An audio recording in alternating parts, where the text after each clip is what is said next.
Hey, welcome back, everybody, to Backtrekking, the podcast where we look back at the real-world inspirations behind classic episodes of Star Trek. I'm one of your hosts, Caliban, and if your sex tourism destination is Planet Scotland, get ready for the dance of the 7 hot water bottles. I'm joined on this episode by my co-host. I'm Gooey Fame, and I'm stabbing you right now. But you don't even know you're doing it. We have returned to explore the stories behind your favorite Trek tales, and today, to continue our celebration of the spooky month of Halloween, we're returning once again to the work of sci-fi, fantasy, and TV writer Robert Bloch, who was inspired by one of history's most famous serial killers to write not one, but 2 tales of a mysterious murderer. It's the 1943 short story, Yours Truly, Jack the Ripper, and the second season Star Trek The Original Series episode, Wolf in the Fold. Yeah, love it when someone likes their own thing so much they do it again. He did it a couple times, that's true. But to be fair to him, though, even before he was writing TV, and this is kind of in the wake of his success with Psycho, he started writing a lot of TV. Even before then, he had written like hundreds of pulp stories. So I'm sure at some point he had sort of like lifted from himself or wrote pastiche of somebody else. And so if you're going to churn out something for a sci-fi show, which, let's face it, we all agree that Trek was a little more highbrow than most sci-fi at the time, but it's still like, it's a show with rubber monsters. He's like, I'm gonna give him my good stuff, right? Everybody loves this story. We'll just make it a Star Trek story. I think it's cool. Yeah, I've loved, even down to just the baseball ep we covered. Like, I think it's fun. I think every writer / director should get a shot at just making whatever their thing is, but with whoever the current cast of Star Trek is. Yeah. And then why not? It keeps our podcast going forever. Yeah. Yeah. Get the very clear. Yeah. I'm not biased at all when I'm saying this, Yeah. Come on. Gooey needs a new pair of shoes. Come on. Keep us in business here. Well, speaking of business, usually we talk about the news in the world of Trek at the start of the show. And we talked about some of the recent news in the world of Trek when you were on Discoverage last week with me and Ella. And we also talked about some of the writers and producers of Trek's comments about the current state of Trek. And that was actually more of a topic for us, I think, than the actual news was. I wanted to know if you had any more thoughts about that, what we talked about. I had a brief thought about the less interesting thing, which was just that there was all these announcements or clips of all these shows, and it's like, all these shows are coming, and it's like, oh, that's crazy and overwhelming. But it took me back to when, I guess this is still kind of the case too, but it took me back to when it's like, well, they're like announcing all these things, but like nothing's happening, like it's just like announcements, and they still do that. But I was thinking like, well, now we're like living in like part of it though. Like we're just like, there's always some Trek being thrown out now. Yeah. And not only that, but I mean, it is, I feel like some of these shows they've been saying, oh, it's coming for a long time. But despite those still not showing up, like we're getting Trek every week, right? Like it's as soon as Lower Decks is over, then it's Prodigy. And so that's what they wanted. That's what they have said in the past that they wanted. And some of the comments that we were discussing on Discoverage were the idea that one of the producers was talking about, we're really in the quality, not the quantity business. That seemed to ring kind of false. And there were a couple other comments about how, this is just a new direction for Star Trek Discovery, this new season where there's a MacGuffin that they chase after and there's some action and adventure. And a lot of the things that they said seemed opposite to the things that they were doing. And not that I think that there's anything wrong with what they're doing, but I wonder if they think or they have a feeling that the audience needs some more key jangling. Like the audience is, not so mystified and fascinated with what's happening, which I don't think is... the cognitive dissonance in my mind is I don't think that's borne up by the numbers. I think everybody has said that they enjoy everything that's coming out. It's doing well streaming wise. And so, sure, you always want to be careful that you don't repeat yourself unless you're Robert Bloch. Go ahead and do that. But you don't want to get stale. And I feel like they're aware of the problem of getting stale. and are trying to get ahead of that, at least from a PR perspective. Yeah, I think no matter what, whether it was going good or bad, or whether that's true or not, like they're gonna say it, you know. Yeah. So I think it's just part of, if it could go either way. If you do believe, it's just it's all slop or whatever that's coming out, they're gonna say that because they, either they're self-conscious about it or they're trying to head off any, people turning on any of these shows, or if it's true, then, or if it's not true, then, of course they would say that. Maybe they probably just seen, a few mean Twitter comments, that can always get someone going. I guess. I don't know why I have so much sympathy, or I'm trying to get into the mind of the fingers of this, giant hand that is this multi-billion-dollar corporation. But I wonder how much the negative comments affect them, and I wonder how much the positive comments affect them as well. Because TV, really more than anything, if you're Ridley Scott, let's say, he's been on my mind recently because I've seen a couple of his movies recently, and you make a movie like Blade Runner, a movie that you're proud of and you think is visionary, but the studio does kind of force you to change, and it doesn't do well. But for years you go, no, I had something there. That, like, I really did something there. And then later on, you get a chance to recut it, and with the new medium of DVD, you get to release that cut, and everyone goes, you know what, you were a genius the entire time. And you probably already believe that, which is why you bothered to hold on to that thought and to recut it later. That's film. TV is always driven by numbers. So whether or not you feel like what you're doing is the best ever, if the numbers are bad, sure, have been showrunners and writers who have ridden a show right into the ground, without taking notes or without worrying about what the public thought. But you kind of have to bend to that, well, we're giving people what they want.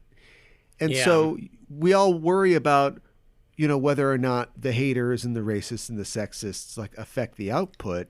And I don't think that they ever really could, because what are you going to do? Go, you know what? You're right. We just fired Sonequa Martin Green. She's gone. We're starting over. They're never going to do that, and they shouldn't do that. But I also wonder how much the smoke that has blown up their ass about how good it is, whether or not it's any good or not. I think we can all agree, like or hate Discovery, it's had good parts, good episodes and bad episodes. I wonder how that affects them. I wonder if any of it affects them, or if it's all just bottom line. I think because if it is bottom line, sorry to cut you off, but my last thought is the meta argument I'm making is that clearly it's doing well no matter what anybody thinks. They wouldn't have 5 shows on with more on the way if it wasn't doing well. Mm-hmm. Yeah, I don't know. I think maybe... Unless there's some new math in accounting that I don't understand. Unless it's all Nazi gold being laundered like an Uwe Boll production. Like Postal, yeah. Yeah, they're clearly doing well. Yeah, I think so. I don't know. I think it maybe is just because it just makes everyone feel good about it. Yeah. Hey, it's not only is it it's, I don't know. It seems like too, you know what it reminds me of? It reminds me of every couple months there's an article or an interview with the Russo brothers or whatever, and it's always it feels like them explaining themselves for some reason. They're getting a little spicy, maybe? Yeah, and it feels like everyone's self-conscious or whatever because of Martin Scorsese or something. Everyone's self-conscious or whatever, and it's you don't need to be. You shut up. You're making a ton of money, and you know what I mean. But everyone's I think everyone's just really. I don't know if it's money driven. I think it's just literally everyone's self-conscious now, and like you said, I really don't think you should especially be when you're making TV, because I think TV's always been, like you said, viewed as it's a commodity. It's a commodity. But I think that's also now if you're in TV, because everything's prestige now. So we also have to be convinced that our TV is not a commodity. So I don't know. I don't think it's because of financials. I think it's because it's just maintaining the overall feel good feelings. It's not enough to be successful. Is you have to be taken seriously. It has to be deep. You know what I mean? Yeah. I Well, don't the know. real sign of success and self confidence is saying what you want. Like the Russos have directed two or three of the most successful films of all time. So if they never do anything ever again, they've got that, and they can kind of say what they want and hopefully cut a path forward that is the path that they want to be on. And so like you see that honest, like real talk from them, but even from people like, we saw, I can't remember if it was one or both of them, but the Hagemans, the brothers that do Star Trek Prodigy, like they just talk frankly about making Star Trek Prodigy. They're saying like, yeah, we really wanted to do this. We kind of want to do this. We're hoping we can do this in the future, and we hope that you guys like it. And that sounds like real honest to me. And whenever it's like, I guess they're not the head producers. The head producers, like your Alex Kurtzmans, your Heather Caden's, your Michelle Paradises. It's always like, oh, we're just so happy that it's just all like game, it's all like PR stuff. And I think like if you're doing as well as it looks like you're doing, I think it's okay to strut. I think it's okay to tell the haters to fuck themselves. I think it's okay to say we kind of wanted season 3 to be more cohesive and it wasn't, but we're going to fix that in season 4. I think it's okay to be honest about that, because otherwise, one of the great values or benefits of living in this digital age is getting to hear us on a podcast, obviously, but also is getting to hear from the creators. If you really liked Cheers, you have no idea what like Glenn and Les Charles think about how Cheers is doing. You just watch Cheers until Cheers is over. And now we have access to these creators and they get to say what they want to say. And so I just wish that they were saying more than just, yep, we're going to totally do something different. And the things that they say are like, you're not doing anything different. I mean, why would you? It's succeeding, but why? Yeah. Why do you want to say that you're doing something different? I don't know. I feel like a kid who just saying why, but why? Because it's just like because it is. There's not really because that's why. Yeah. Well, I want to know why they made another Halloween movie, and if you enjoyed it. You saw the most recent Halloween movie, didn't you? I did, yeah. What'd you think? I don't know. I think it might be the worst one. It was so messed up to me that I almost thought it was good, like for the sake of being like just so insane. But at the end of the day, I was like, no, it's just really dumb. Like it's just dumb, and like no amount of how weird it is gonna like save it. But who knows? Maybe someday I'll look back on it and I'll just, because I have no stake in this. Like I don't care. I didn't care if it was good or not. I thought the last one was bad. But yeah, I thought this was pretty low, pretty bottom of the barrel. I mean, I guess, it's talking about commodities. It's how long ago should this thing have just been, yeah, we're not going to do any more of these. But I guess I applaud the idea of trying to take it in a new direction, but everything that everybody has said about it, and I mean, I don't think I've even seen the last two. Like, I just don't really care at this point. And I was watching a YouTube video where they were talking about, what happens in this one and their thoughts about it. And I couldn't even finish the video. I was just like, I just don't care. Yeah, it's like the first like one that they did in this new trilogy, it felt like I was like, okay, it doesn't feel necessary, yeah. But it was like enjoyable. It kind of reminded me of like I don't know, like The Force Awakens or whatever, where it's like, okay, yeah, you kind of just like did the same thing but a little different. Yeah. And you added some new stuff in there. Okay. But then it's like, why are we doing this from here on out, I heard somebody, speaking of John Carpenter, I heard somebody comment that it was like Christine, but like with a dude instead of a car. Yeah, okay. I can sort of see that. Except they start off the dude, he's already like weird because he accidentally like kills a kid. Arnie and Christine. Yeah, that's true. Arnie and Christine didn't kill a kid, but yeah.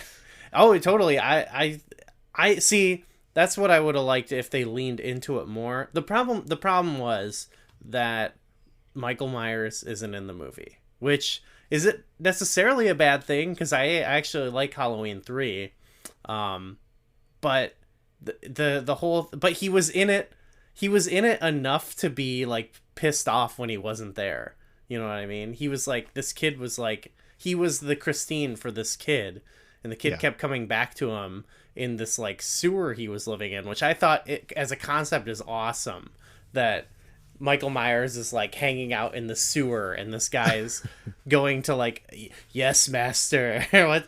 So all I'm saying is, if they had that in there more, like him, like, I don't know, hanging out with this kid, that would have been amazing. But there wasn't enough of that. They wanted to do something new, but also be like, this is the end of the Michael and Laurie situation, and Right. it's just like, this would have been like the perfect, like, if you're like, this would have been the good Force Awakens, like, hey, we're introducing these new characters and something and going off in a new, storyline, but here's some of the old guys we brought back. But instead it's like, this is the end of your trilogy. I don't know. Yeah. Well, I don't know. I'm sure it made a lot of money.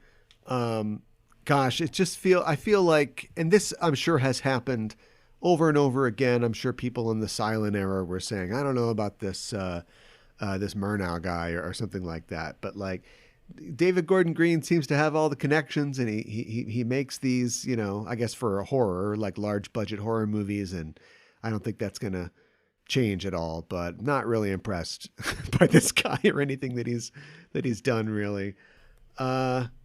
What I But mean, it just hey, good for him. Why shit on his success? You go, I guess. I was like, what else does? Oh, he's doing all this other. Oh, I didn't even know about this stuff. Okay. Well, he's friends with Danny McBride, who has a lot more power as a producer than you would think of. Apparently, because I'm like looking back, it's like there's like a lot of comedy and stuff, and then Yeah. there's sort of a jump now. Yeah, And it's because they know the money is in horror and not comedy movies. yeah, and he's making an Exorcist remake next year, so that's great. This is fantastic. So anyway, kudos to Big White Guy. May you continue. Nice to have one of those as a director. I haven't seen that before. Yeah. But anyway, let's move from that horror to the horror we're supposed to be talking about on today's show. Horror fiction often concentrates on the mystical and the unknowable, creatures of the night or denizens of the void beyond the stars who simmer with malice for puny mankind. Much of the work of cosmic horror pioneer H.P. Lovecraft was concerned with the existence of the great old ones, ancient arcane beings to whom the existence of man was but a match guttering in a scopious darkness. But one of Lovecraft's most prominent protégés found fame by exploring the unfathomable darkness in the minds of average men. Robert Bloch was born in Chicago and raised in Depression-era Milwaukee, and was always engrossed by the sci-fi and fantasy yarns he pored over in pulp mags like Weird Tales and Fantastic Adventures. As a young man, he began a correspondence with H.P. Lovecraft and eventually became a mentee of the veteran writer, penning his own stories of eldritch horrors and things that go bump in the night. But his real fame would begin when he looked not to the stars, but to the heartland of America itself, drawing on the real-life story of fellow Wisconsinite serial murderer Ed Gein as the inspiration for his 1959 blockbuster novel Psycho. The evil lurking within the minds of seemingly average men is a recurring theme in the psychological horror trope that was Bloch's trade, and a practicing psychiatrist is the seeming protagonist of his 1943 short story, Yours Truly, Jack the Ripper.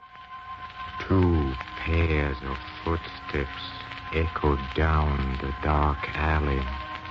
They stopped, waited for Jack the Ripper to strike.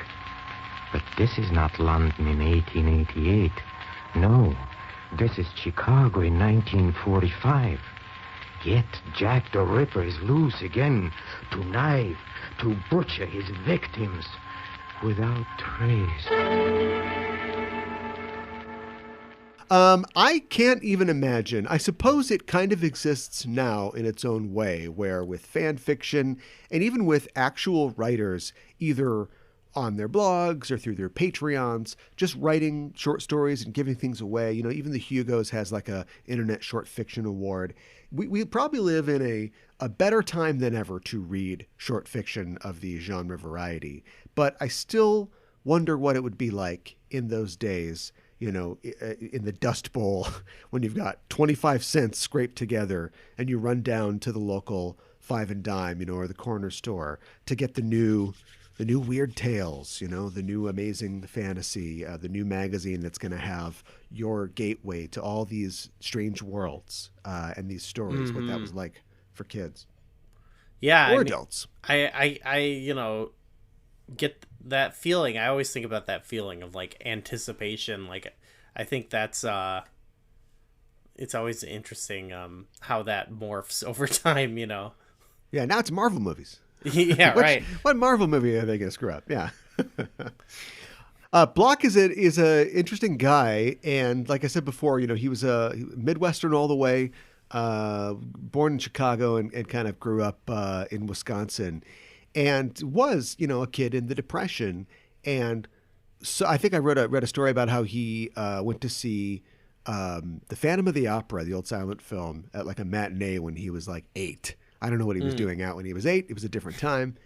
And said he, like, you know, he ran out of the theater after the third reel, totally terrified, and ran home, but of course wanted more. And I don't know exactly what age he was, but I think he was probably a teenager or a young man.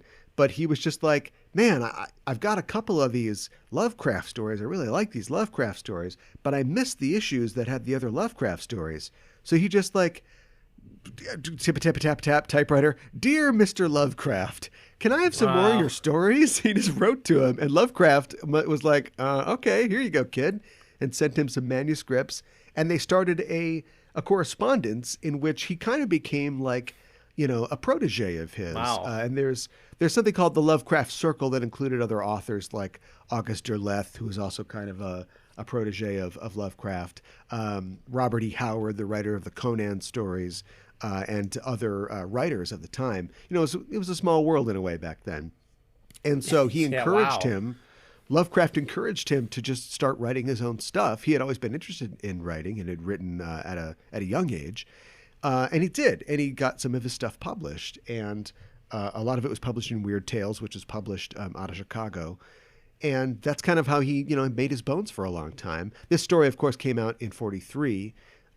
And he had been popular as a pulp writer. He had also tried a little bit to write for TV, and he also wrote for the radio at that time as well. And so, you know, it's the picture of a working writer. He's not, you know, he's not Faulkner, you know, he's not Steinbeck. He's not going to land a big one, but he is just pushing this stuff out, probably at pulp speed, and just getting his name out there and coming up with kind of weird things. Starting initially in the kind of cosmic horror, the Lovecraft universe. Lovecraft actually put him in one of his stories. There's a character named Robert Blake who's a writer that gets killed by a monster. And then later Bloch returned the favor by having a Lovecraft-esque character get killed in one of his stories. And so, just kind of eking it out. Then, of course, you know, the bomb hit in 1959 with the release of Psycho, which, of course, was almost immediately turned around into a Hitchcock film. And that's when Hollywood really beckoned for Robert Bloch. It's wild how much different that is, at least to me, from like a Lovecraft type story. Yeah, it is different. You know, Lovecraft focused. There are psychological aspects to Lovecraft and his type of fiction, but it's really the effects of these horrible things on the people who see and experience them. And Bloch was more interested, and I think he has stated specifically that. Ed Gein, a guy living in Plainview, Wisconsin, just 2 hours away, a normal guy by all respects, a guy that kept to himself, didn't live in a Gothic castle, could be this kind of monster. Like, he got more interested in the psychological aspect of what's going on in this person's mind. And out of that came the idea for the character of Norman Bates, who, you know, we're talking about, like, you know, real life killers, Jack the Ripper, and like Ed Gein. Norman Bates, probably one of the most famous fictional killers, who had a fairly successful TV show on for 5 years recently. Right. So we're still mining that. Got the I'm sure a Psycho reboot's coming in sometime soon. I'm sure, yeah. Oh, most definitely, and they're gonna perfect it this time. How is it? Is I guess there's still like stretches of America that have dusty hotels where somebody could be murdering somebody. Oh, like it'll be modernized, or yeah, Like, how do you update it? Yeah.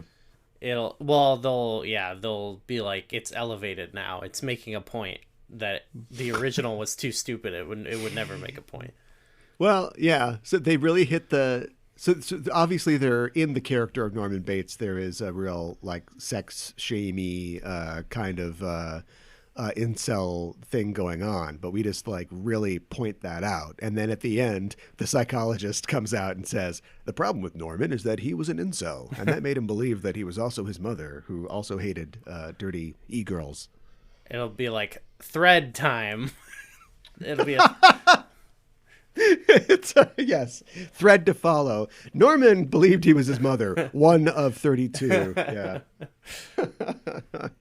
I was thinking Well- the story that we read kind of actually synthesizes both kind of like the darkness that lurks in the average man's, or like a regular man's mind, not the average man, though some people might say that, but it synthesizes that and sort of this cosmic element, with Jack the Ripper sort of being this immortal being or whatever. Yeah, it's sort of the missing link. It sort of like connects them together a little bit. And this, of course, this was published in Weird Tales in 43. And I think that it's interesting in that, well, first of all, I mean, we're going to spoil the whole thing, so don't, look for that. It's a short story. It's only maybe 14 pages or so. And I was thinking about, I read it and I was sort of digesting it, and then I was kind of like going back over it and thinking about it. And I was thinking, the benefit of a twist with little to no hints is that you can go back and sort of recontextualize everything after. Like, you can say, I don't know, I know it's not popular anymore, but what do you want from me? I grew up in the 90s and the 2000s, but the movie Fight Club, and I think everybody knows the twist of Fight Club. Yeah. It is a twist that, yes, I suppose if you go back, there are tiny little hints that would kind of suggest in a movie that already has an unreliable narrator that there is this twist coming. But the twist still works pretty well, and it kind of recontextualizes what happens in the rest of the film. This is a yes. If you approach this story knowing that there is a flipped identity, secret kind of thing, I guess you can just take from the title and from the things that the narrator says that he's not who he seems. But you can just, I just read it straight. And then at the end I was like, oh, that was it? That was the twist? Like, I was expecting like more pages. When you go back, you would expect there to be a little more kind of suggesting, or a little more to suggest that something isn't quite right with our narrator, because he's just kind of like, boy, this guy, he comes to me with this story. Oh, what a weird story. I see crazy people like him all the time. Like, there isn't any real suggestion that he's like, but I knew that there was something that I would have to do something about this person. Do you know what I mean? Like, I'm not criticizing it. I'm just saying that it's really just a question of like, oh yeah, now I can look back and go, oh, okay, it's yours truly, Jack the Ripper. That's what it is. Do you feel like maybe like it didn't like examine the character enough or something? Well, that's the benefit of Psycho, and I'll give the book is a lot different than the movie, but I'll give this to the book. We don't know exactly the nature of what's going on, but we know that Norman is wrapped up in it right away. Do you know what I mean? Mm-hmm. As soon as Janet Leigh goes down, he's getting rid of that body. So whether or not he wielded the knife, and we don't know that till later, we know that now he has something to hide. So when Martin Balsam comes in and is questioning him, and he's getting kind of antsy, like, we know we're following the killer. It's that story where we aren't hoping we hope the killer gets caught, but we're also like following the killer and kind of sweating it out with him. And I think that's cool. And I think that if he ever blew this up into like a novel or like a novelette, we should know that if we're going to follow the main character as Jack the Ripper, we should know more about what he's thinking. And because that would just be more interesting than like, I got you. Oh, it's a real O. Henry at the end of this thing. It was him the whole time. Well, because it was really more of about the Jack the Ripper hunter, as I'm gonna call him, because they were talking about his obsession or whatever with trying to track him down, and so you do like that. He's kind of paying. Yeah, he did a little research. He wants to pay off. He wants to tell you all about what he researched here. He knows a little bit about Jack the Ripper. We don't really learn too much about Jack the Ripper, the guy himself. Which, and I guess we don't in the Star Trek episode 2, which we'll talk about. But at least they aggrandize the idea of Jack the Ripper to being something larger than just some guy that killed sex workers in London back in the day. Something else that I noticed about this story, being written in 1943 was, whoops, we got a couple accidental racisms here. Oh, boy. I mean, it's 1943, but come on. Wow, this is rough. They're hanging out in Chicago, on the south side of Chicago on Clark Street, close to a very great restaurant that we went to, in that neighborhood. A little place called La Cantina. If you're ever on the south side of Chicago, I definitely recommend that you check it out. Vegan options. That was great. Yeah, great. But right in that neighborhood, and it's like, we're in the black neighborhood now. Look out. And I'm like, okay, so you're a white guy writing about white guys, and you're also trying to evoke the idea of parallels to London, a city that was very divided when Jack the Ripper was hunting there in terms of class divisions in its neighborhoods. But you never stop to ask, like, why are we in the black neighborhood? Why is it a black neighborhood? Do you know what I mean? Like those, if you did this now, like you were saying before, I think that you would have to apply some more theory to it, some social theory, and talk more about why is he preying on sex workers? Why are sex workers vulnerable? Why is he preying on minorities? Because at the end of this, it's just a rich white guy that buys it, right? It isn't like he never actually kills any of the typical victims that like Jack the Ripper would go after. Well, he's got to kill him. Oh, he's got to kill this one. See, this guy's onto him. I don't know. I thought it was like that it was kind of like, whether they meant it or not is like pretty implied. They were talking about he hunts in these dark neighborhoods or whatever, and I'm just thinking like the places where it would be easiest to like. I thought the fact that you can draw that line between those neighborhoods and this one was kind of the commentary on that, even though it wasn't like they didn't really like go into it that much, but it seemed like implicit to me. Yeah. And I feel like I don't like when they're in there. He's like, I go up and talk to the black bartender or whatever. I'm like, well, this guy probably would talk like this. So I don't know. Yeah. I mean, it turns out he was Jack the Ripper. So maybe Jack, like, wait, it was written from Jack the Ripper's perspective, right? So.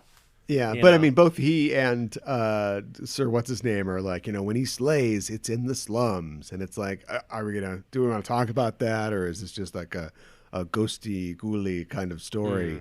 I want my woke, elevated leftist horror to explore, because we've done that already with horror, right? Like we have taken the idea of the final girl, we've taken the implied misogyny of like 7-foot men, beating up and doing horrible things to women, and like we've reclaimed that. So it's like, why can't I mean, Busta Rhymes killed Michael Myers that one time, right? Why can't we like make class like a part of it as well? That's and I think Jack the Ripper is the perfect person to focus that on.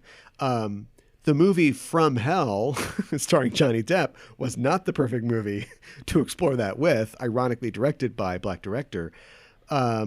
But it was based on a very interesting set of, I guess, graphic novels by Alan Moore called From Hell, which is like a semi-historical look into the Jack the Ripper killings that focuses heavily on the ideas of class and like the role of the police and the city, and also the royals in what goes on. So I guess I'd recommend From Hell if nobody's read that. Yeah, I'm definitely into. I love that type of stuff. I just think sometimes people overthink it. You know what I mean? Like they think that the original. I feel attacked right now. I just came out to do a podcast, and honestly, I feel so attacked right now. Whoa, hold on. No, overthinking it. What are you talking about? What I mean is like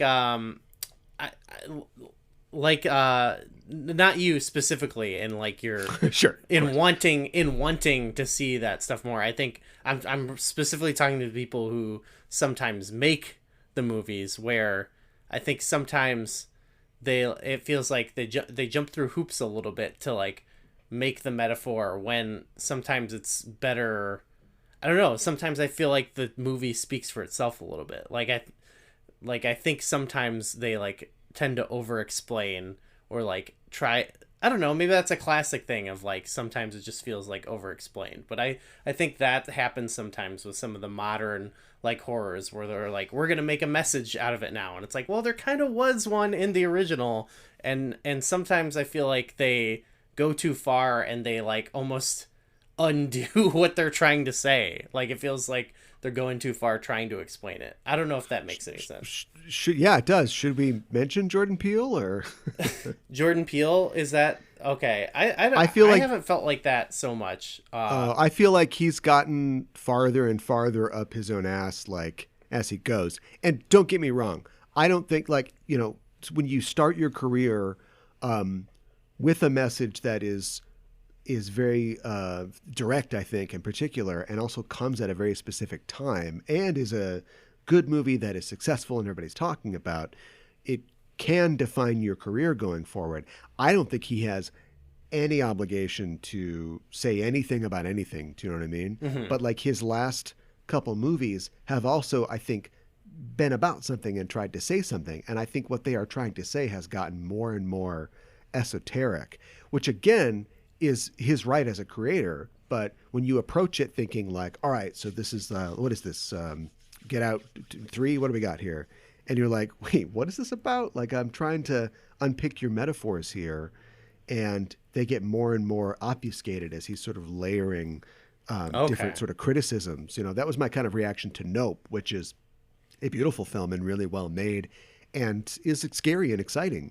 But when you sit back and try to go, all right, so what's he trying to say about this and this and that? It's just like, this is like 8 different Twilight Zone episodes, mm-hmm. like all layered together. Okay. Like a dip. So that's what I like about it, is I feel like it has all this stuff, and no one ever like turns to the camera and is like, you know, this is what the movie is about. I feel like that sometimes happens in these. That literally happens in movies sometimes. Yeah.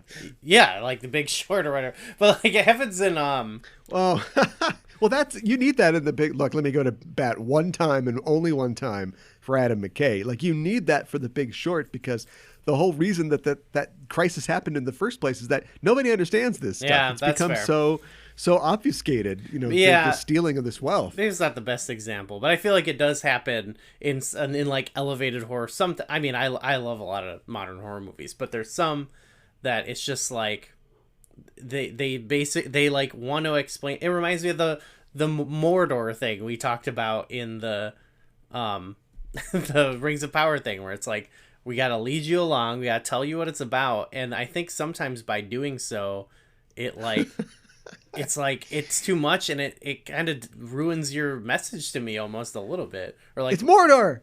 Look, it's Mordor, everybody. We got there. Look, oh, it's Mordor. Did you see it's Mordor? Yeah. I thought that happened with the new Candyman movie. I thought. Oh, I didn't see it. Yeah, I felt like the original one. It's like, it stands to me as like a great commentary and everything. But in the new, I don't know.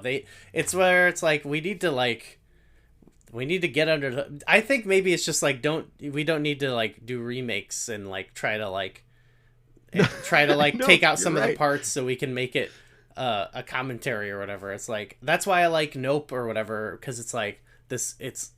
It's esoteric or whatever, but I like that it's like, feels like it came from someone's mind, and it's like this original idea, even though it does feel like a bunch of Twilight Zones or whatever. I don't know. I say this about a lot of stuff, and this isn't going away anytime soon, but one of the things that I think is, and I don't problem connote something, so I don't know if it's a problem, but I think what I've identified here is that everybody who's doing stuff now is a fan of other stuff. And so you've got like Trek fans making Trek. And so basically I'm not saying that somebody who's a fan of something can't not regurgitate what it is, but they're kind of regurgitating things. And they're also pressured, I think, by the powers that be to regurgitate, to make something that people recognize as Trek. And you get that with like Nia DaCosta. I'm sure that she grew up being a big fan of Candyman. So like when she's doing Candyman, she's not just doing Candyman, she's doing like my take on Candyman and what I want to say about Candyman and like what I would change about Candyman. And it's like maybe Candyman can't take all that. And I don't think it's going away anytime soon because you can't. We've all seen everything. And in fact, the first thing you do if you want to be a film writer or director when you grow up is you have, 10 streaming accounts and you're just watching everything and you're absorbing everything. And sometimes that can make a filmmaker or a writer who wants to go beyond the bounds of what they've seen before. And sometimes you just get an Eli Roth who's just like, yep, I'm just going to do all the movies that I liked when I was a kid. Just going to redo all those, and you like those, and I like those, and that's what we got. That sounds fun. Now, I don't think I know or like any of his movies, but conceptually, I'm like, sure, why not? Have fun. I suppose. I don't know. I was thinking about the fact that, speaking of the internet, the discourse on everything is ever present, but it really wasn't too different back in the day when Jack the Ripper was cutting people up in Whitechapel. There were probably a ton of think pieces at the time. There were many publications and papers. The press was a huge part of that whole thing. Some would say it was one of the first big, press events in terms of crime reporting, to the point where a lot of the papers involved, received like these letters that became part of the story and the mythos. This story is titled "Yours truly, Jack the Ripper," from a sign-off from one of the letters that a paper received that was purportedly from the killer. Oh. And so that's all, that all mixes into this as well. It isn't just we got to find this murderer. It's also we have to sort of manage the public's expectation about how we're doing, trying to catch this murderer, and then like copycats are getting in on the action and like writing fake letters, and do we have to chase those down? And so that I think is interesting to me. It's also interesting that back when this story was written in the 1940s, it's only been like 50 years or so since that's happened. Yeah, that's true. Yeah. Vietnam was over 50 years ago, but not too far over that. So it's like there are people who are still alive who remember the Whitechapel murders. And that's like a weird thing to think about. Well, and that's how because the one character, it was like had a family member or whatever, right? His mother killed. So it's like, that's even part of the story. And that was, that was strange to like kind of actually like settle into in the story, because I was like, yeah, Jack the Ripper, scary or whatever, but it just feels like, I don't know, it feels like from another, it feels not real, but then I was thinking about that, and like when this character confesses that, I was like, oh, actually this is like not that far off. Right. Yeah. There's somebody, who in living memory, essentially, who has like some connection to the case that would be possible back then. I like when they go to the lunatic fringe party on the near north side. Oh, and they're talking to all the, all the gin soaked 23 skidooers who are like, oh yeah, the murders back in the day. Remember that? Yeah, crazy. That was a fun scene, actually. That was, I think, my favorite scene. And I think it's the scene that gets the most play if this is ever adapted. This was adapted for a anthology show in the 50s, I think, called like Thriller or something like that. I watched it, actually. Oh, did you? Yeah, it was fun. I wish you'd sent me a link to that. Did they use the party as like a big part of the action? No, so they actually changed a few things, and I think it kind of makes it a little more sense, but it takes away from it a little bit too. But overall, I think there might have been, there was a party, but the police are also involved, like Okay. heavily, and it feels like he contacted the police first. It still got the like psychiatrist character or whatever, but I thought it was strange in the beginning of the story that was like, oh, he just like wrote to the psychiatrist guy or whatever. I was like, if you're worried about a murder, like we should call the mayor or something. Yeah, but if you tell the mayor, it's like Ghostbusters. If you tell the mayor, there's a ghost, an eternal Yeah, ghost that's true. like hunting people. It was in good the though. Negro neighborhoods. It was like well made, and it had cool like music and everything, and it was introduced by Boris Karloff, I think. So Yeah. he made it fun too. Yeah, it's on YouTube. It's on YouTube. I gotta check that out. It's like Bloch wrote this because of stories, real life stories like Jack the Ripper, and he mentions other murders. He specifically talks about the Cleveland torso murders, which happened in the 30s. And he probably kicked himself in 1947 when the Black Dahlia turned up. That, or he thought maybe had an idea for a sequel where the killer continues. But we're always sort of obsessed with these kind of stories. Of course, that finds its sort of apex in him writing about Ed Gein, or at least turning him into Norman Bates with Psycho. And like I don't know. I've never been like a true crime kind of person, which is why I'm not successful as a podcaster. But like, I don't know what it is about people. Oh yeah, that his lampshade was made of human skin. I'm just like, this is kind of gross. I don't really get like what people really. Intellectually, I understand. It's like, oh, it just could be anybody. It's just like a guy, and then suddenly he's like eating people, and I don't know. That is crazy. Yeah. I guess yeah, but I don't get the same kind of like entertainment or fascination out of it that people do. I don't either. Like where I never really want to watch like a show or like anything or listen to a podcast, but I will sometimes like think about like what was. Well, like there was a new Dahmer show or whatever, and people were like, there was all this argument about it, and I was just like, okay, yeah, like what was the deal with that again? Like, I know vaguely that, and I just found myself going on Wikipedia and like reading about stuff, and I'm like, damn, that's crazy, But like, I'm like, okay, that's that was enough for me. I didn't need to watch a show about it or whatever. Well, talking about like context, the most recent Netflix show got in trouble because they listed Dahmer under LGBTQ fiction stories, and people are like, "We're good, thank you. We don't need this connected to us." And I know it's created by Ryan Murphy, who's a gay creator, and I haven't seen the show myself, but again, like the context of the story, why was he able to kill all these young men? And the cops are just like, okay, it's just boys being boys with boys. Like, why was he able to get away with this sort of stuff? That is way more interesting to me than just, and then he put the brain in the thing, and it just seems it's ghoulish. Yeah, I kind of want to root for my killers, Yeah.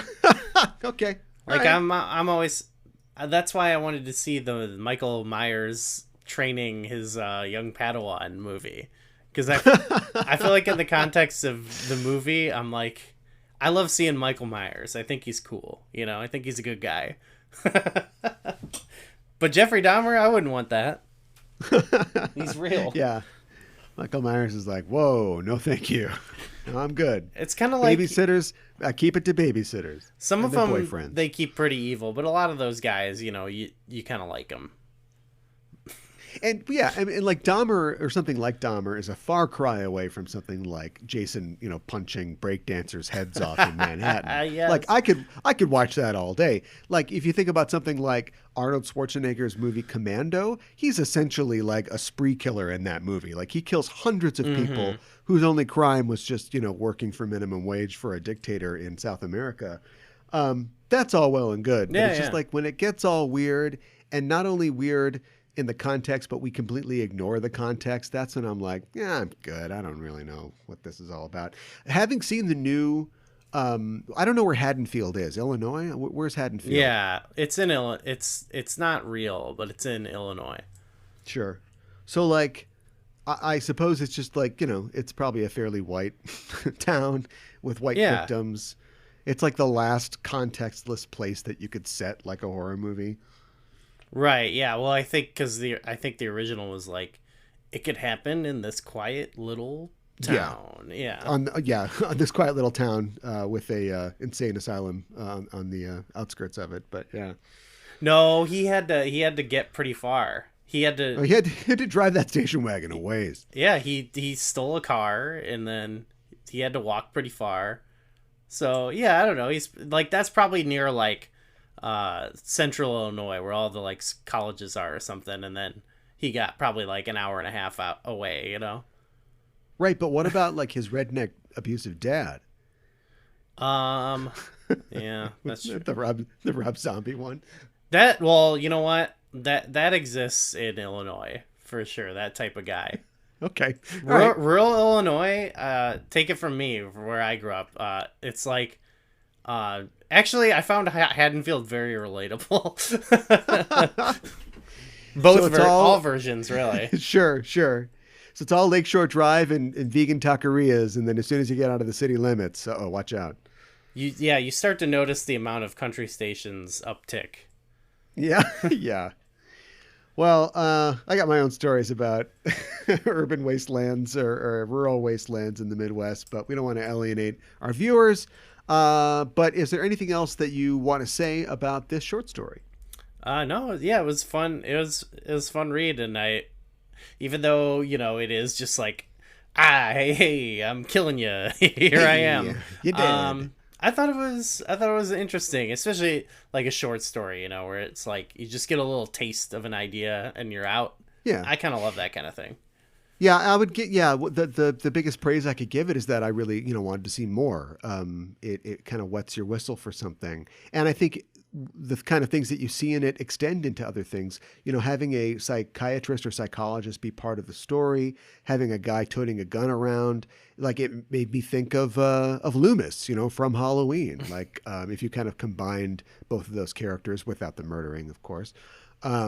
I see a lot of things in this that I think influenced later stories, and for that reason, I found it to be really interesting and kind of short and sweet. Speaking of short and sweet, I saw an ad for a contest that is the 25th or 50th or whatever it is, I should know, we just talked about it, anniversary of Those Who Walk Away from Omelas, and they're having a story writing competition where it's like, hey, update the story for today, change something about the story, write why they walked away from Omelas or what was going on. And I'm like, oh man, that sounds like a recipe for something not good. Yeah, I mean, I think that was something we talked about, like that. Well, we have to do that. That's part of our show. But as you were describing it, though, I was like, no, I don't think so. And it goes back to what I'm saying, where it was like, I think they kind of just make something new. You know what I mean? If you want to make this make your point, like it's almost like make some point. But I feel like sometimes when you iterate on stuff like that, you're just getting too much into the weeds.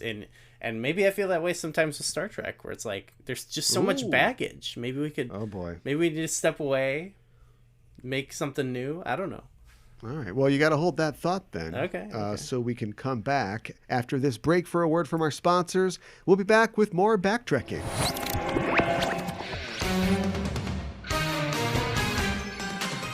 Hi, I'm Mikan Hana. And I'm Caliban. And we're the hosts of the Sailor Noob podcast. I'm the expert. And I'm the noob. You're talking into the wrong end of the microphone.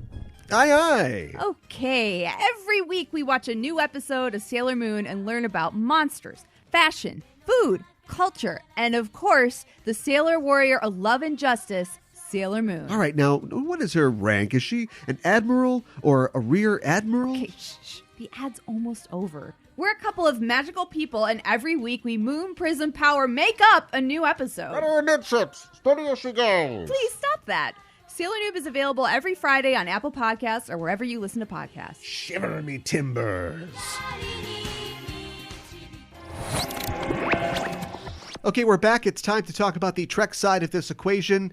It's tough for Star Trek to do horror stories. Star Trek is about peace and optimism, and horror stories, unless they're I don't know, Shaun of the Dead or Zombieland, they're generally about violence and nihilism, and Shaun and Zombieland have a lot of beheadings. The kind of terror and despair that give a horror story its bite are the very things that exist so infrequently in the world of Star Trek. And after all, every lumpy, misshapen monster is just another alien trying to protect its young. No/I. Sometimes, however, horror can make an impression in the world of the 23rd century, specifically when lives are snuffed without reason, when our technology fails us, and when those that we trust are left holding the bloody knife. Whither the shepherds? We've got a wolf in the fold. Captain's log, stardate 3614.9. Mr. Scott has fallen under suspicion of having brutally murdered an Argelian woman. She's dead, Jeff. You. And you. They were to be married.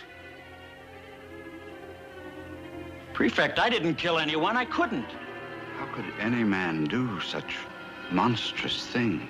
I swear to you, I did not kill your wife or the other ladies.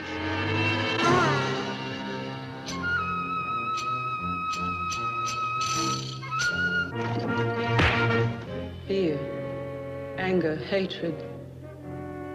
Anger feeds the flame. Oh, there is evil here. Monstrous, terrible evil. Hatred of all that lives. Hatred of women. Reshak. This is one of, I think, the weirdest episodes of the original series. Yeah, it was. Actually, just to connect it, that I was thinking about this watching that new Halloween, where I was like, Yeah. if this is weird, but it's not weird like that Jack the Ripper episode of TOS, which is so weird that I kind of loved it. It wasn't the tightest written ep, but it was very strange. I love it. I was engrossed. I loved it. Yeah. I love it because it shows, you know, in the third season, you really get like, they're really trying stuff and you get a lot of like crazy out there episodes. But this is like, they're on like, people make fun of Planet Scotland in TNG. That exists already. That happened in TOS. There's like a Scotland planet. And it's like part like a slasher thing. Then it becomes like a murder mystery, locked room whodunit. Then it turns into a trial episode. In fact, yes. 15 minutes of the show are just in one room with that trial. It's like the longest single location scene in Star Trek. That's the biggest flaw, actually. There's a long time, I think, where they're talking to the computer, and I'm like, okay. Yeah, but but Googling things like was a big deal back then. Although they kind of have to Bing it eventually because it's not in Google. And then it turns into the ship is possessed. It's a haunted ship episode. Yeah, that was sick. That was awesome. So it's showing like the versatility of Star Trek in a story that is adapted initially from this story that is just, you're looking for Jack the Ripper, you found him. Like that's kind of the whole story. And they take it and they make it this whole entire other thing that really like raises a lot of questions that will never really be answered in the world of Star Trek, but yet are fun to think about. Yes. But don't you, okay, this is a little off too, but don't you think it also kind of reminded me of Prince of Darkness? I know you watched that recently. The idea that there is like, you know, and disembodied evil that has persisted for a long time. Yeah. And we got these scientists and they're going to like scientifically prove that this ancient ghost is like the devil or Jack the Ripper. I was like, okay. Here are the equations that show that this is Satan. Yeah. But see, what Star Trek would never do is that just like in every Star Trek episode, the technology is the solution here, right? Like yes, yeah, definitely. But actually, really, man is the solution because it's like you're trying to break our technology. We know how to break our technology. Divide by zero, computer. Like they're able to use their technology better. Whereas in Prince of Darkness, it's literally the idea that like magic and science are kind of the same thing. And neither will save you either. Yeah, neither will save you. Yeah, like religion is science. Like Satan is an alien, and so his powers all make sense in quantum physics, but you don't even understand quantum physics, so you're fucked. Yeah. So it's Trek would never do that. Trek would never have science be like the villain. Yeah. No, definitely not. And like it's hard to. They occasionally have some episodes where it's like, oh, we couldn't figure it out. That's sad or whatever. But Never anything that's like would bring into question your entire like existence or whatever, you know. Is it worth like getting locked in the holodeck every 9 or every 1 out of like 10 times that you do it, and they're shooting real bullets at you just to be able to like bang Helen of Troy? Star Trek says, yes, it is. Yes, it is. The implications, the implications of having a box that can give you macaroni and cheese whenever you want, that would like destroy all the world's economies, probably for the better. But Star Trek's like, yeah, but we don't want to talk about that. You just get macaroni and cheese. It's fine. Like they don't ever really want to like look into the real implications of stuff because it's a fun universe. And that's fine. I respect that. But like, don't tell me that it's telling us how to, make the world a better place and everybody gets Coke and a smile. Like, Yeah. So, I mean, sometimes it's like, it's probably better to like not try to explain it. 'Cause I think it's another thing, like I was saying with those movies where it's like, then you run the risk of like explaining it wrong. You know what I mean? Or just like, I don't know. I feel like it's hard. I feel like it's almost better if you're there's like, one, yeah. This is what we want to get to, There's one thing to say, you're writing in 1965. It's one thing to say like, by the year 1995, genetically engineered supermen will have taken over the Eastern continent or whatever. It's one thing to say that. It's Sure. another thing. It's another thing to say, capitalism and the hoarding of wealth is something that will destroy us all. Human empathy is the greatest technology we've ever developed. Like, it's easy to say those kind of general things, but I don't know. They just don't want to piss off the audience or something. I don't know. Probably because it's a commodity. It's TV. Yeah. So there's some limits maybe too. Yeah, I agree. They have sex planets though, and that's good. Although it's a leisure planet, but these guys, they're acting like sailors in port. We know what's going on this planet. At this one place, the women are so ... that, oh boy, you're gonna love it. It was wild actually how on a nuts show, they yeah, were going. I know, but on a show where the censors won't even let a woman's belly button be shown, it's like, why? Come on, I got this great story about a sex planet. Fine, I want to show this belly button. Hold on there, mister. I don't think so. Yeah. Well, that's tale as old as time. The nonsensical censors or whatever. A completely hedonistic society. Yeah, and Kirk's like, I'm gonna get Scotty laid. That's what was going on, which is very weird. It is weird, and in the short story we had an oops, accidental racism. In this we've got oops, more than accidental sexism, because he got hurt because of a woman, and so his reaction formation to that psychologically is he's just gonna hate all women if we don't have this dancer go down on him, I guess. That was insane, and I feel like that just can't be canon.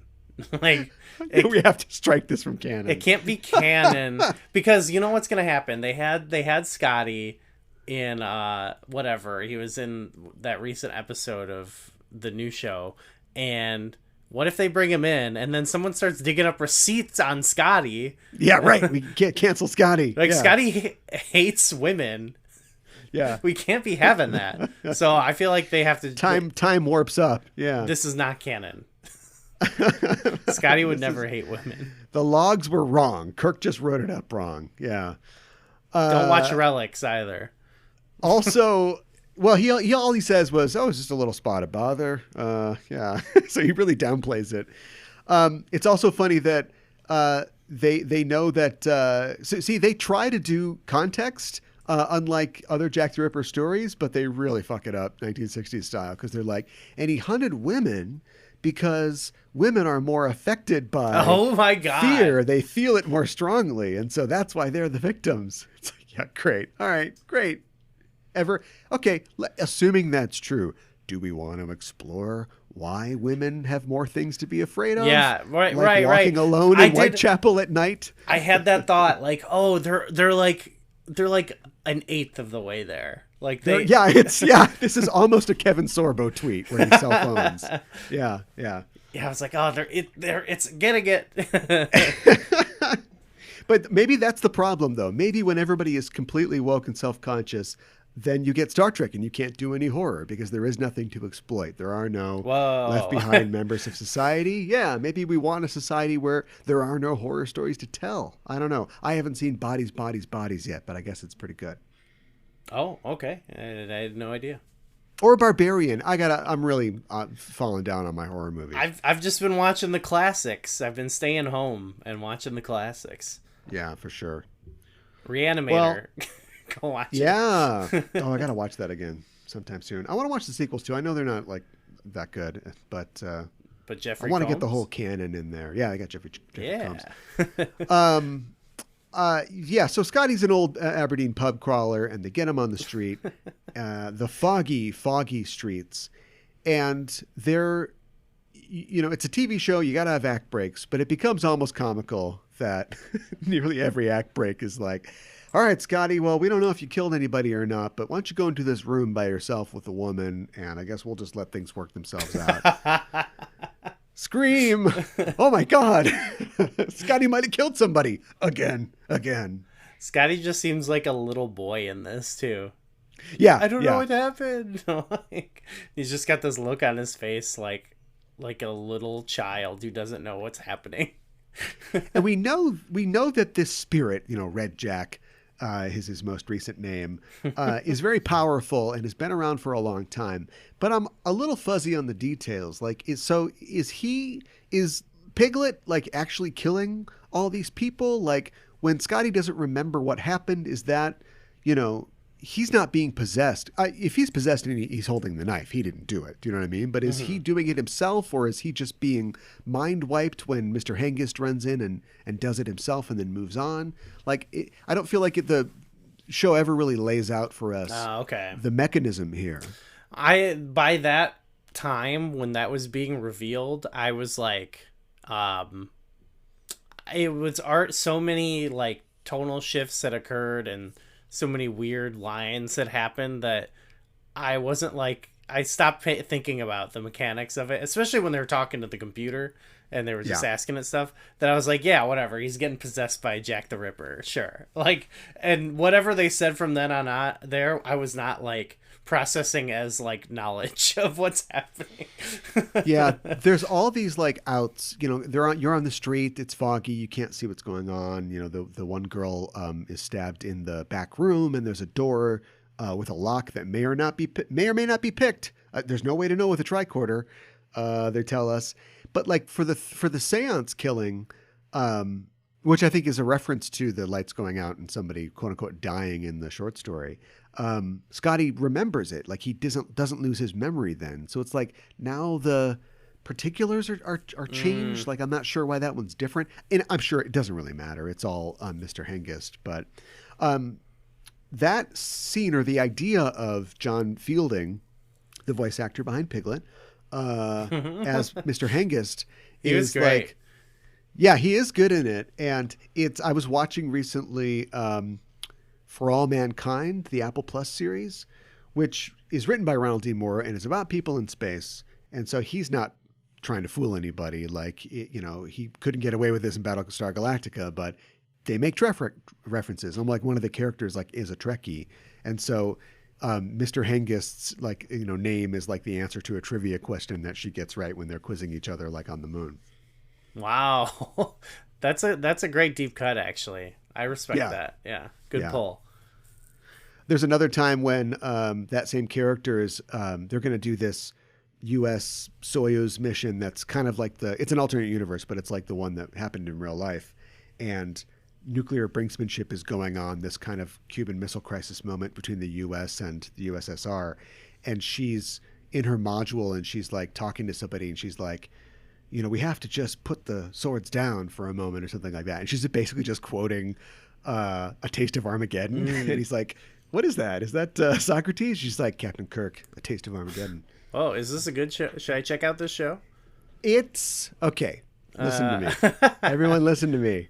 I don't want to be on the hook for saying this is a good show if it doesn't turn out well, but it's 4 seasons in and it's fun. I'll say that. It's a soap opera, basically. Sweet. It's got cool science stuff, and if you're a NASA nerd, there's a lot there to like. And then there's also these plots that are like, oh my god, this is such like a soapy kind of thing, but it's fun. It keeps you watching from week to week. Okay, I'll check that out. Yeah. Point at the Trek references. The law of Argelius is love. I don't know if you knew that. And this is a society who had a great awakening 200 years ago. And so therefore, that means sex planet. And everything is working out just fine up until the point that somebody killing people. I guess nobody's killed anybody for 200 years. And so they have to return to the old ways, which are, of course, death by torture. They just go. I don't know if there's a commentary there on like the fragility of the world that the hippies of the 60s want to create, but these flower children go from like, we're just dancing around to like, I guess we got to torture this guy to death. Do you think it's like, because it reminds me of the where Wesley's gonna get killed in season 1? Yeah, Justice. And does it make it? Is it like a similar commentary, maybe about not just the fragility, but maybe like, I don't know, the there's like a dark underbelly, almost like Omelas, like a dark underbelly there's a lot of the society that they had to like. Yeah, was necessary for them. Possibly. They don't really focus on it, but possibly, yeah. The idea of a dark underbelly is definitely in Justice. There's a lot of other things going on in Justice, though, that make it, I think, a more important statement because there's a religious aspect, because the naked messieurs, all worship like this god that's in orbit. And it's really more about, there's a great Picard speech about, justice can't be justice if it's absolute. And so it isn't necessarily critiquing like any kind of social movement. I think the way to Eden is a much more explicit one where the guys that want to just, reach and play the sitar or whatever, they go to a planet where they're all killed by acid. So it's like, well, what's that saying about the hippies? I don't get it. Yeah. Slow down. But maybe there's something like that there. Yeah, maybe. Do you think that guy looks like a wizard for any real reason? Or is it only just so he seems more suspicious, so you're wondering if it's him and not clearly Piglet the whole time? I thought it was because it was cool. It's kind of cool. Is he supposed to be like an Anton LaVey type character? Do you think so? Oh, yeah, maybe. I just thought he was like a wizard, and it made me think of like, there's a lot of good, there's like randomly there's good like Star Trek episodes that are like fantasy episodes instead, Yeah. There's more details in the script that got cut out just for budget reasons and stuff like that. And I think at the end of the original script, Spock and Kirk end up feeding texts from like the major world religions into the computer to try and like counteract like the evil stuff that's happening, sort of like holy water for the computer. That is awesome. And then when happened.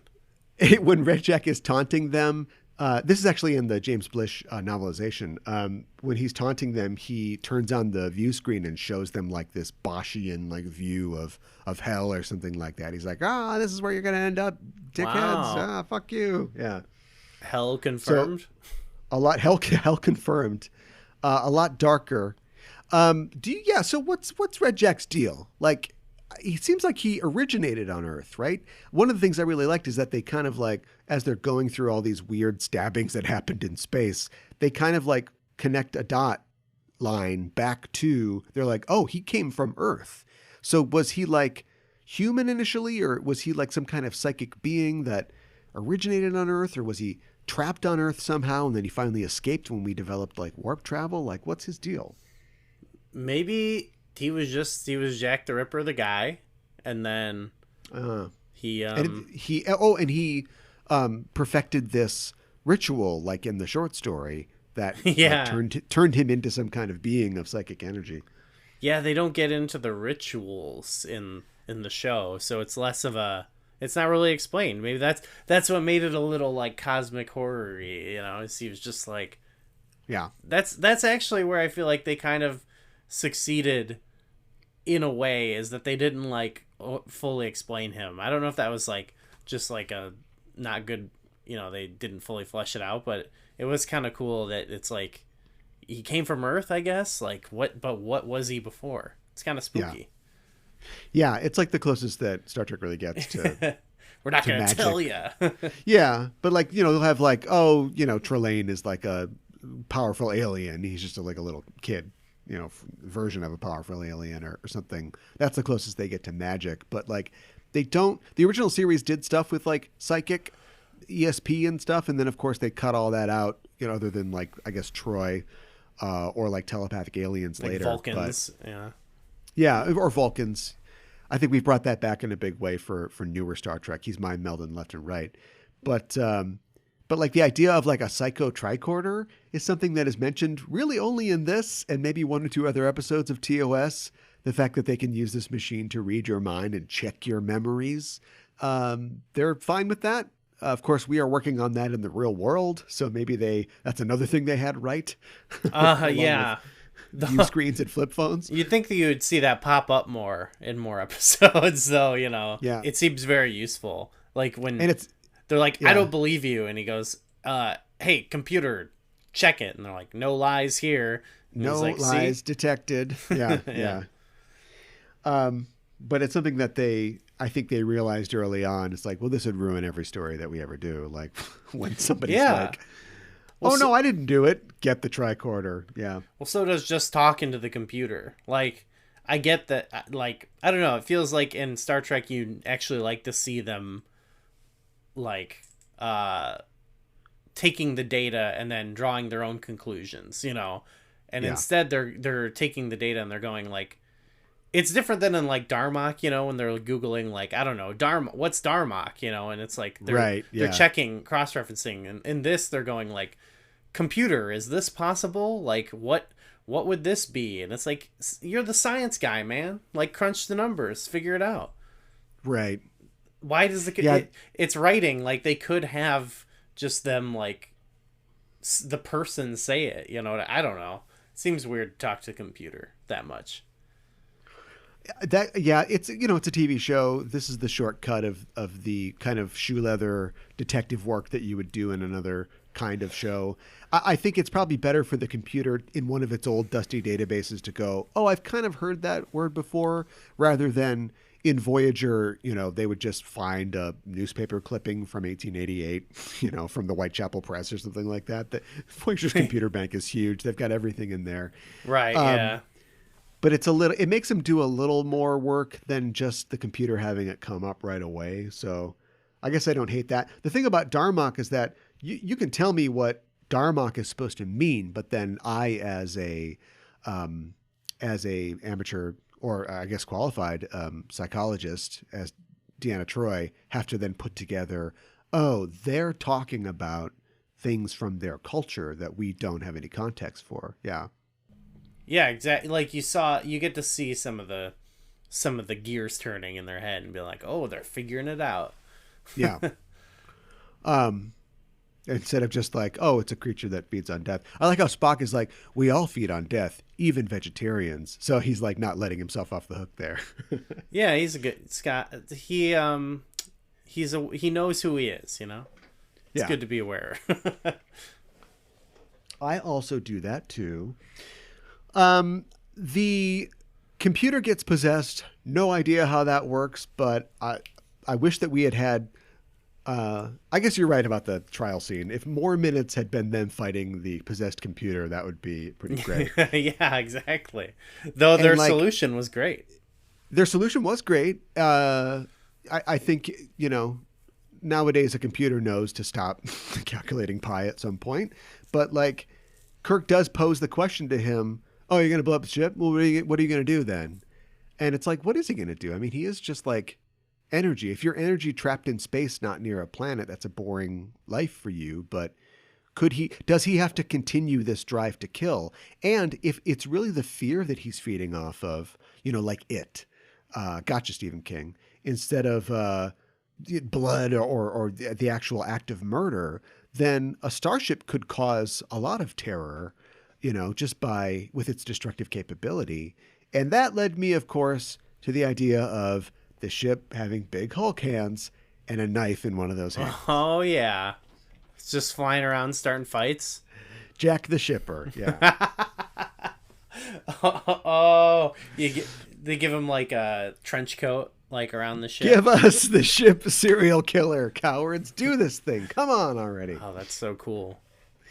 I'm sure that, like, there wasn't like a more magic and like rituals and stuff because of the censors, but I did think one thing was kind of cool, which was that Hengist is, I guess, dead the whole time. Kirk like punches him and they're like, this guy's dead. And Kirk's like, well, I didn't hit him that hard. And then like, he's not in him, but then later on he goes back in him and like reanimates him. So I guess he's been a zombie this whole time. Like that's kind of dark for a 60s TV show. I know. I thought that was pretty cool though. And it also led to, we had to hear Bones say he's dead Jim like more than ever. Yeah. It was one of those things where I'm like, she's dead. Yeah. Right. I'm like, they don't really say that like every episode. And then you're watching this and they're like, okay, you said like 4 times. Yeah. Yeah. Yeah, he's just a zombie. It's cool. Yeah. Everybody gets high on sedatives. I love when that was awesome. Kirk it's so 60s. Kirk turns to Bones. He's like, what's the sedative situation? It's like, I guess it's good. Everybody gets blasted and has a good time. The very end of the episode where they're all just high as shit. Kirk just wants somebody to go down to the planet to horror with, and he's like, you guys are all out of it. This sucks. They're like laughing their asses off. Yeah. And then I was just thinking, like, they're all just like Sulu is just flying that ship and he's like, whoa, the controls, you know? Like everyone's that transporter guy is just like sitting there waiting to transport stuff and he can't read the controls. I loved this idea of the entire crew being stoned out of their mind. Yeah. Which, of course, they would return to, well, I guess they'd already done in The Naked Time, but in The Naked Now. We need more everybody's drunk and making bad decisions episodes.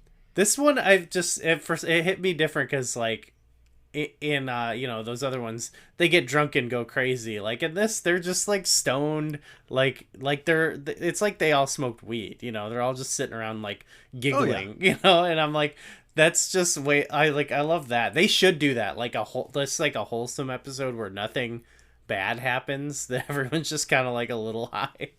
Yeah. A little lazy, you know. Don't they? So I was going to say in modern Trek, they would never just immediately juice everybody up. There'd be some kind of like speech, you know, remember what we're here for. We are Starfleet. Just say no. Yeah. Yeah. But don't they, in the recent Discovery season, they run into the race that like communicates through like emotions and like impressions and stuff. I think they do actually like take antidepressants or something to like control their emotions. So I don't remember. So I got to give them that. In the 80s for sure, it's like, yeah, just say no problem. But like now in the 21st century, it's like, well, I mean, like everybody's on antidepressants, so they just like take some of those so they don't freak out when they experience these alien emotions. Oh yeah, yeah. We need more drug episodes.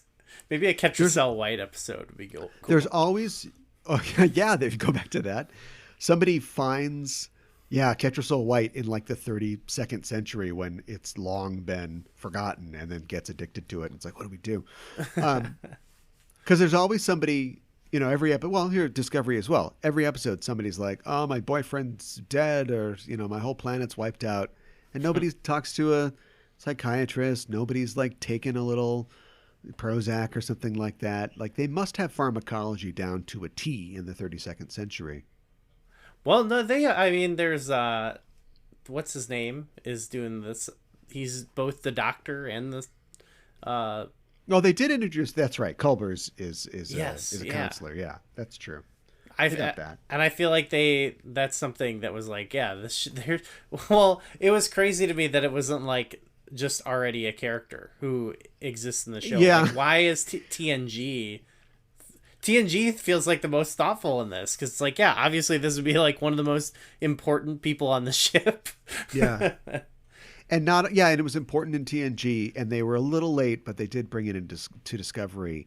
And this is all like post the kind of mental health revolution of the 70s and 80s, and then just the total commodification of mental health to the 21st century. Like that should be Yeah, I mean, that should be every episode should have some element of that. But I think that they are mostly responsible about that. I was thinking before we wrap up and move on, I was thinking about the idea that, you know, they kind of chart the path of this creature and it's been moving slowly over the centuries out from Earth. But at one point they say, you know, Martian colony, like 9 people were stabbed or something like that. And I'm like, whoa, a serial killer or like a monstrous murderer on Mars. What a great idea that would be. And then I was like, oh, wait a minute. Ghosts of Mars exists. Ghosts of Mars. And it's John Carpenter's worst movie. That could be cool, though. That could be, I mean, is like one of the Martian Chronicles stories. Isn't there like a killer one? Maybe there's not, but that it would make like a nice little short story, like just like a true crime or like, you know, whatever type story, but set on Mars could be cool. I think the ennui that Carpenter feels sometimes that has led to his now, I guess, retirement was in full effect in 2001 because there are a lot of neat ideas in Ghosts of Mars, but the budget is zero. He's got a bunch of people who, it's one thing to have like Roddy Piper's not an actor, but he's the guy that you need for this role. He's got a bunch of people in the movie that just aren't any good. Ice Cube is one of them.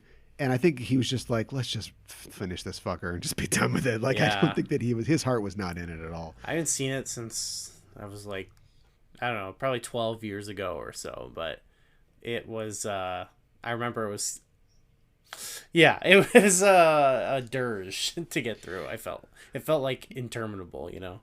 Yeah, I think he was on autopilot for that one. There are some cool, like maglev trains. Like trains are key to the prosperity of Mars in that movie.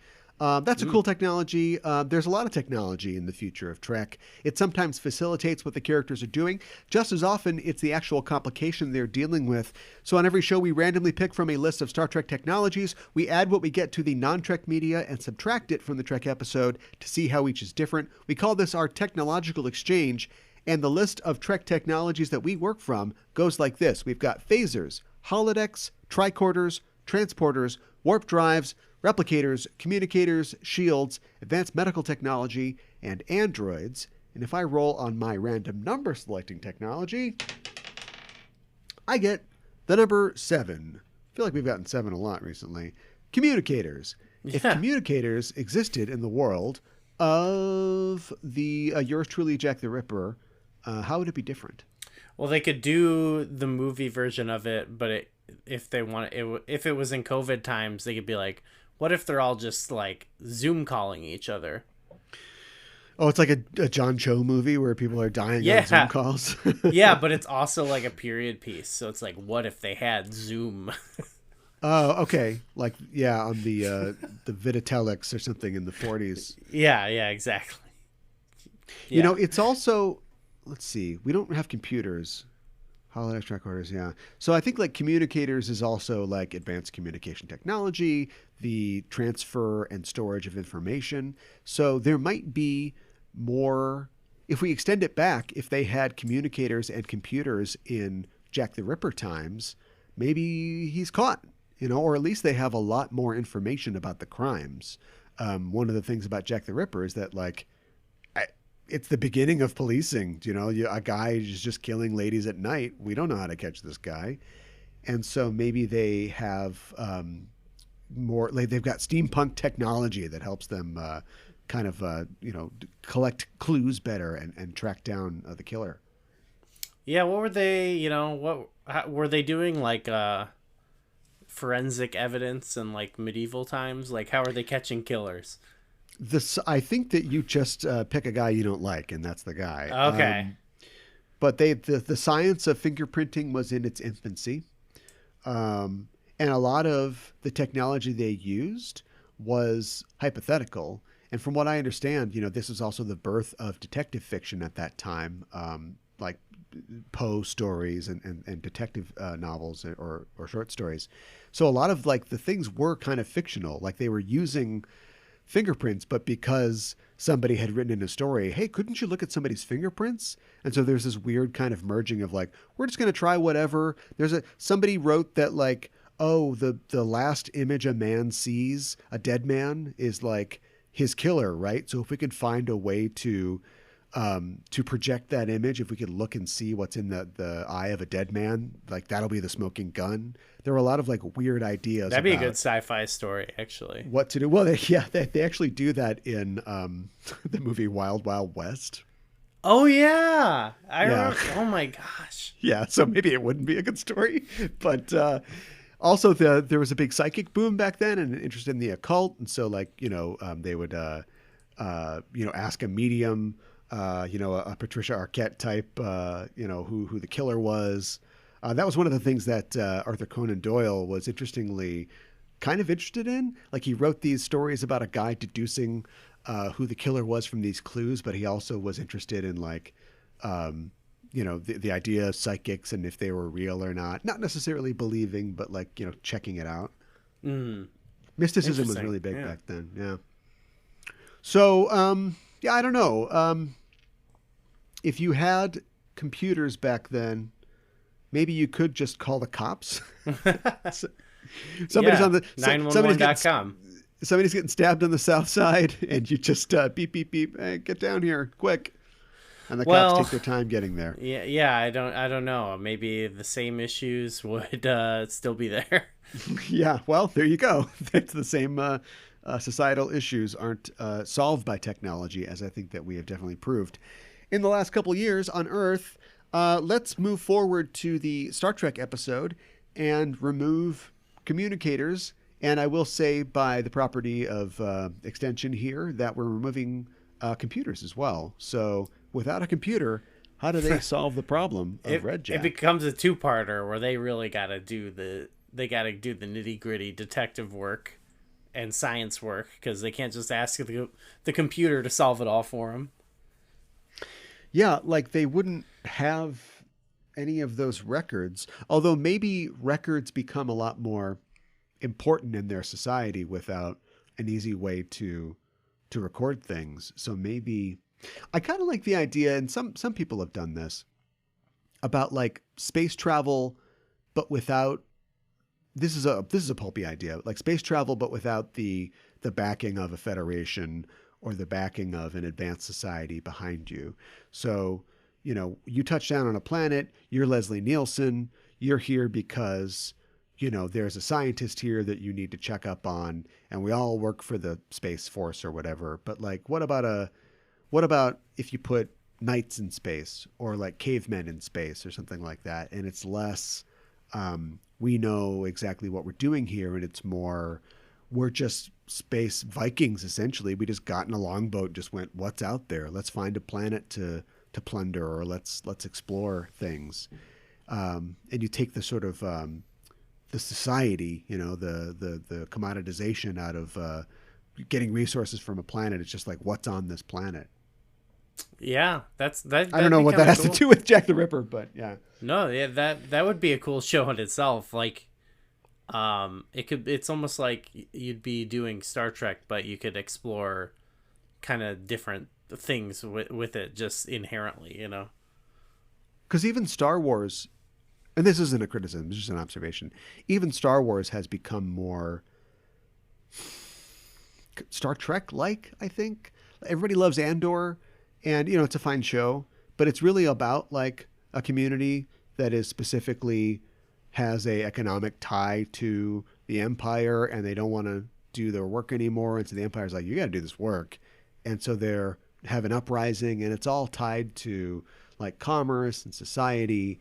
And it isn't just Luke went to a weird planet because there was a wizard there that he needed to learn magic powers from. It's the opera is leaving space opera.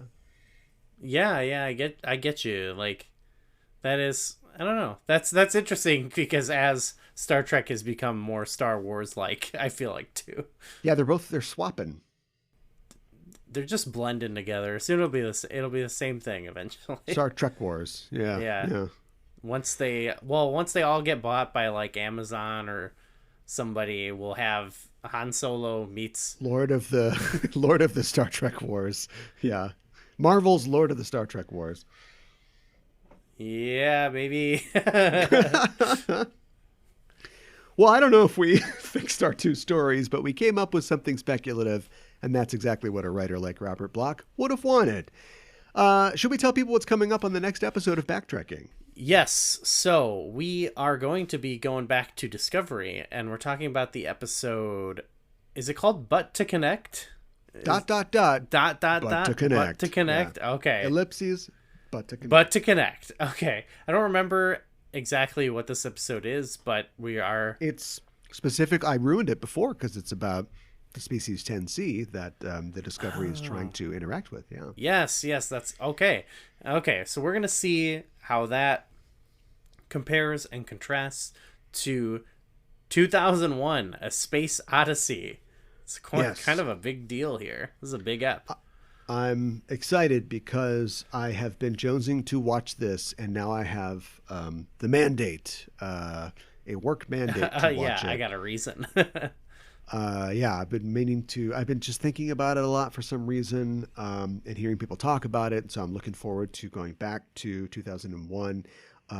Also, I'm trying to remember what I was smoking when we came up with the idea to connect these two, two episodes. Just like almost a year ago, we planned this. Yes. So what the hell were those two guys thinking? But we get to find out on our next episode when we talk about But to Connect and 2001, A Space Odyssey. But that's it for this week's Backtracking. Thanks for listening. If you like the show, tell a friend. You can follow us at Backtracking on Twitter and tell us, too, what you think that we should look at in future episodes. And Gooey, tell the people where they can find you online. You can find me over on Twitter. I'm at GooeyFame. And I'm at KA1IBAN on Twitter. You can find all of the material on the Just Enough Trope Network at Just Enough Trope on Twitter. I wanted to mention, too, that Just Enough Trope has a Twitch where we broadcast Let's Plays and, of course, our show, Star Trek Discoverage, and other material. You can find that on Twitch at twitch.tv/Just Enough Trope. And that's it for us. We will see you soon. And until then, keep on trekking.